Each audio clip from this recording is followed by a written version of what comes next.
আপনাদের সকলকে rising legal চ্যানেলে স্বাগত। আজকে আমরা মুসলিম লয়ে একটা রিমার্কেবল কেস নিয়ে আলোচনা করব। এই কেসটি হচ্ছে মোহাম্মদ আহমেদ খান ভার্সেস শাহবানু বেগম। ভিউয়ার্স, এই কেসটি হয়েছিল 1985 সালে। এই কেসটাতে এই শাহবানু বেগম নামক একজন 65 বছরের বৃদ্ধা, উনি তার অ্যাডভোকেট স্বামী মোহাম্মদ আহমেদ খানের এগেনস্টে মামলা করেছিলেন এবং সেই মামলাটি ছিল মেনটেন্যান্সের মামলা। কেনই ধরুন এই মামলাটি আমাদের ইন্ডিয়ান জুডিশিয়ারিতে এত বিখ্যাত, এটা কিন্তু আমরা আজকে আমাদের এই কেসের এই মাধ্যমে আমরা এটা জেনে নেব। দেখুন, এই কেসটাতে বেসিক্যালি কি হয়েছিল, এই কেসটা কিন্তু আমরা শাহবানু কেস নামে পরিচিত। Commonly referred to as a Sahabanu case, was a controversial maintenance lawsuit in India in which the Supreme Court delivered a judgment favoring maintenance given to an aggrieved divorced Muslim woman. এই কেসটাতে শাহবানু বেগমের যখন আমরা কোর্টে মামলা করেছিলেন ওনার স্বামীর এগেনস্টে মেনটেন্যান্সের ব্যাপারে, সেক্ষেত্রে আপনার কোর্ট কিন্তু শাহবানুর ফেভারে রায় দিয়েছিল এবং আহমেদ খানকে, ওনার স্বামী মোহাম্মদ আহমেদ খানকে এই ডাইরেকশনে দেওয়া হয়েছিল যে উনি যেন শাহবানুকে তার যে প্রপার যে মেনটেন্যান্স আছে সেই মেনটেন্যান্স বা ভরণ পোষণ যেন মিটিয়ে দেন। এবারে দেখুন ভিউয়ার্স, আমরা চলে যাব what are the fact of the case.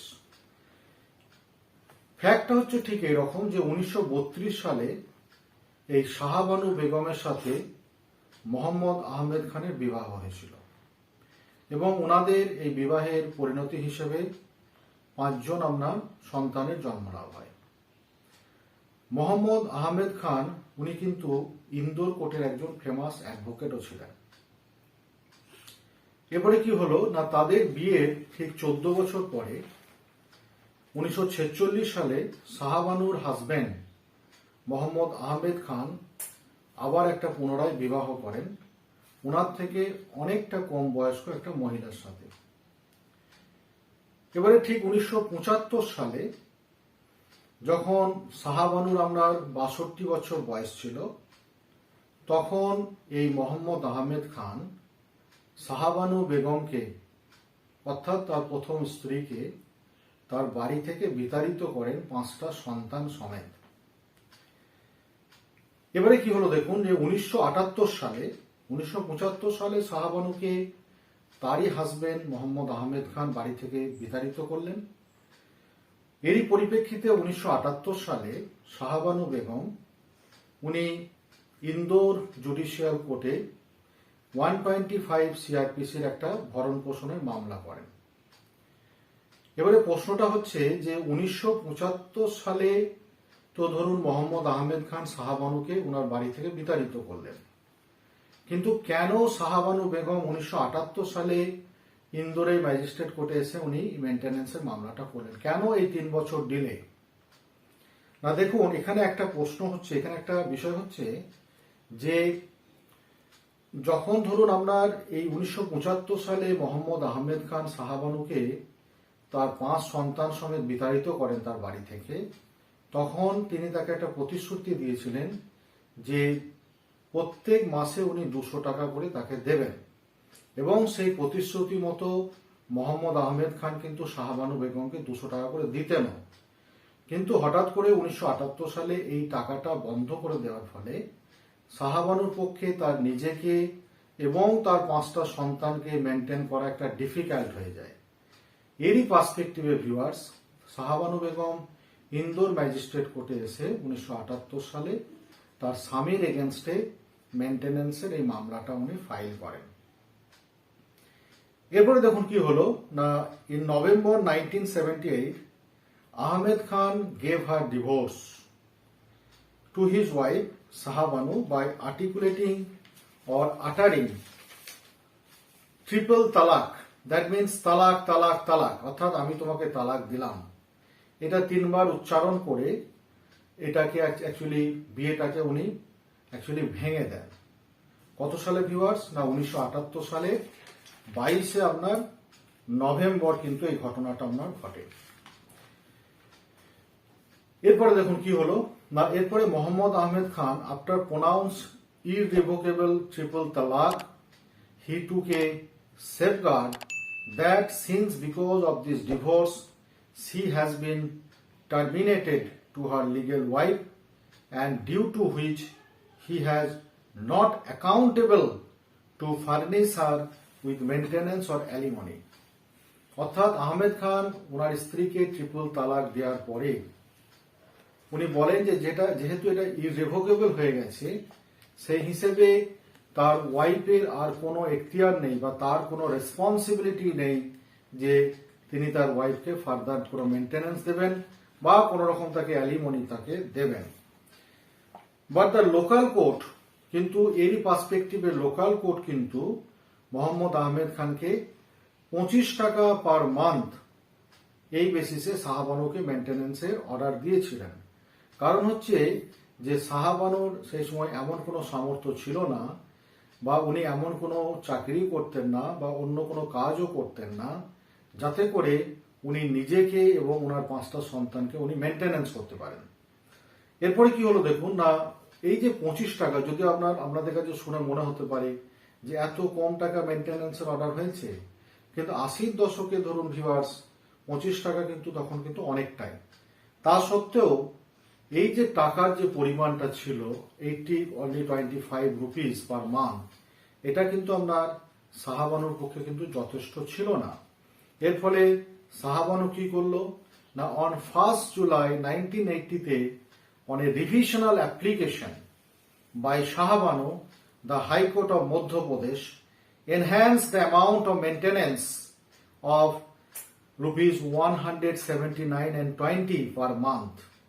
এরই পার্সপেক্টিভে শাহবানু যখন আমরা রিভিশনাল অ্যাপ্লিকেশন করেছিলেন মধ্যপ্রদেশ হাইকোর্টে, মধ্যপ্রদেশ হাইকোর্ট এই 25 টাকা পার মান্থটাকে চেঞ্জ করে দিয়ে একটা মোহাম্মদ আহমেদ খানকে আপনার এই ডাইরেকশন দেয় যে তাকে শাহবানুকে এই অ্যাকচুয়ালি 179 টাকা 20 পয়সা পার মান্থ কিন্তু মেনটেন্যান্স দিতে হবে। এইটারই পরিপ্রেক্ষিতে ভিউয়ার্স এরপরে কিন্তু মোহাম্মদ আহমেদ খান কি করলেন না, উনি সুপ্রিম কোর্টে একটা অ্যাপিল পিটিশন ফাইল করলেন এবং এই অ্যাপিল পিটিশনে উনি যেটা বলেছিলেন ঠিক এটা ছিল ঠিক এরকম যে Ahmed Khan filed a petition to appeal before the Supreme Court and her argument after the divorce he cannot keep any form of alimony or connection with the divorce of the wife because it is not allowed by Islamic law or Islam and is haram, and hence he is not legally responsible to maintain her wife. এক্ষেত্রে actually Ahmed Khan উনি supreme কোর্টে যখন এটাকে উনি appeal করেছিলেন, সে অ্যাপিলে উনি যে সেফগার্ডটা নিতে চেয়েছিলেন সেটা এরকম যে উনি বলছেন যে যেহেতু তার প্রথম স্ত্রী শাহবানুর সাথে টোটালি আপনার ম্যারেজটা আপনার ইররেভোকেবল হয়ে গেছে, যেহেতু তিনি আর কোনো তার ওয়াইফই নেন, তার সাথে যেহেতু আর কোনো সম্পর্কই তার নেই, তাহলে কোনো রকম তাকে কানেক্ট করা, তার সাথে কোনো রকম কানেক্টিভিটি রাখা, ইনক্লুডিং তাকে কোনো রকম অ্যালিমনি দেওয়া, কোনো রকম তাকে সাহায্য করা, এটাও কিন্তু ইসলামিক ল অনুযায়ী হারাম হয়। অর্থাৎ এটা কোনো বৈধতা নেই, দ্যাট ইজ দ্য ইনভ্যালিড, অর্থাৎ অবৈধ। এটা ছিল ভিউয়ার্স মোহাম্মদ আহমেদ খানের নিজস্ব সেফগার্ডের পরিপ্রেক্ষিতে তার বক্তব্য।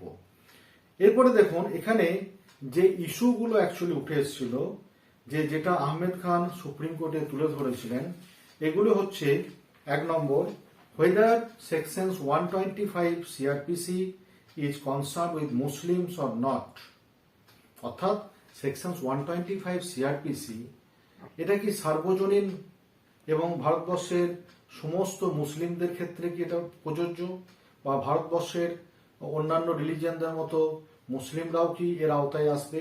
That is the question first. Second issue was that whether the amount of mohor given by on divorce is adequate to get the husband rid and is liable to maintain his wife or not? এক্ষেত্রে যেটা বলা হয়েছিল যে বিবাহের সময় যে মোহর একটা মুসলিম husband তার স্ত্রীকে দিয়ে থাকেন, whether this is not enough, নাকি এই মোহর ছাড়াও সেই ওয়াইফকে তার মেনটেনেন্স করতে হবে। এটা কিন্তু আহমেদ খানের আপনার সেকেন্ড ইস্যু ছিল সুপ্রিম কোর্টের কাছে। লাস্ট এবং 3 নম্বর যে ইস্যুটা ছিল যে whether uniform civil code applies to all religions or not, অর্থাৎ ইউনিফর্ম সিভিল কোড কি ভারতবর্ষের সমস্ত যে আমাদের যে রিলিজিয়াস কমিউনিটি আছে সবার ক্ষেত্রে কি প্রযোজ্য হবে। এবারে দেখুন সুপ্রিম কোর্টে কি ভার্ডিক্ট এলো, what are the judgement of the Supreme Court now. Supreme Court এরই পার্সপেক্টিভে যে জাজমেন্ট দিল ভিউয়ার্স অন 3rd February 1981, এখানে সুপ্রিম কোর্ট যে এই কেসটাতে যে কনক্লুশন ড্র করলো, and vanish the plea of the Mohammad Ahmed Khan and validate the verdict of the high court, অর্থাৎ মোহাম্মদ আহমেদ খানের এই যে প্লি যেটা সুপ্রিম কোর্টে ছিল এইগুলো সমস্ত কিছু সুপ্রিম কোর্ট রিভার্স করে দেয়, এবং ইন্দোর হাইকোর্ট যে আপনার মধ্যপ্রদেশের ইন্দোর হাইকোর্ট যে আপনার জাজমেন্ট দিয়েছিল অ্যাকচুয়ালি শাহবানুর ফেভারে, অর্থাৎ 179 টাকা 20 পয়সা করে পার মান্থ মোহাম্মদ আহমেদ খানকে দিতে হবে, এই ভার্ডিক্টটাকে কিন্তু বহাল রাখলো। The court held that sections 125 subsections 3 of CrPC solicited to Muslim too, অর্থাৎ মুসলিমদের ক্ষেত্রেও এটা প্রযোজ্য হবে without any sort of any discrimination, অর্থাৎ 125 সিআরপিসি মুসলিমদের ক্ষেত্রে প্রযোজ্য হবে কিনা এটা কিন্তু অ্যাকচুয়ালি মোহাম্মদ আহমেদ খানের একটা প্লি ছিল সুপ্রিম কোর্টের কাছে। সুপ্রিম কোর্ট এটাও ক্লারিফাই করে দিল যে এটা irrespective of all religion in India, মুসলিমদের ক্ষেত্রে এটা উইদাউট এনি ডিসক্রিমিনেশন এটা কিন্তু অ্যাপ্লিকেবল হবে।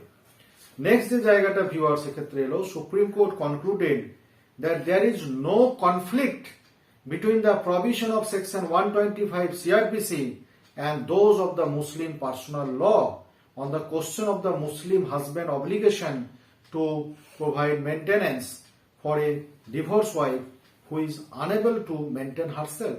সুপ্রিম কোর্ট এখানে পরিষ্কার করে দেয় যে বিবাহের পর যদি কোনো মুসলিম হাজবেন্ড তার স্বামীকে যদি মুসলিম হাজবেন্ড যদি তার স্ত্রীকে ডিভোর্স দিয়ে দেয় বা তালাক দিয়ে দেয় তাহলে তাকে মেনটেন করতেই হবে। এ ব্যাপারে 125 সিআরপিসি বা মুসলিম পার্সোনাল লয়ের যে মেনটেনেন্সের যে এরিয়া আছে সমস্ত জায়গায় ভিউ কিন্তু এক।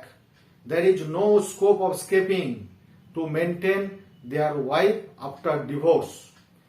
দেয়ার আফটার লাস্টলি এই কথাটাও কিন্তু সুপ্রিম কোর্ট এই ভার্ডিক্টে বলে যে যদি কোনো ওয়াইফ নিজেকে মেনটেন করতে পারেন, অর্থাৎ ডিভোর্সের পরে সেই ওয়াইফের অর্থাৎ সেই ডিভোর্স ওয়াইফের সেই ক্যাপাবিলিটি আছে, উনি ধরুন কোনো সার্ভিস করেন বা ওনার সেই রকম প্রপার্টি আছে যাতে করে উনি নিজেকে মেনটেন করতে পারেন, সেক্ষেত্রে কিন্তু সেই হাজব্যান্ডকে যাকে উনি ডিভোর্স দিয়ে দিয়েছেন তাকে কিন্তু তখন আর মেনটেনেন্স করার দরকার নেই। তো ভিউয়ার্স এই ছিল একটা বিখ্যাত কেস মোহাম্মদ আহমেদ খান ভার্সেস শাহবানু বেগম, যেটা একটা আমাদের ইন্ডিয়ান জুডিশিয়ারি একটা রিমার্কেবল কেস বলে আমরা পরিগণিত। আশা করা যায় আপনারা এই ক্লাস থেকে একটা পরিষ্কার ধারণা পেয়েছেন। পরিশেষে বলি, আপনারা যারা আমাদের এই রাইজিং লিগেল চ্যানেলের সাথে আছেন তাদেরকে অসংখ্য ধন্যবাদ। সকলে ভালো থাকুন, সুস্থ থাকুন।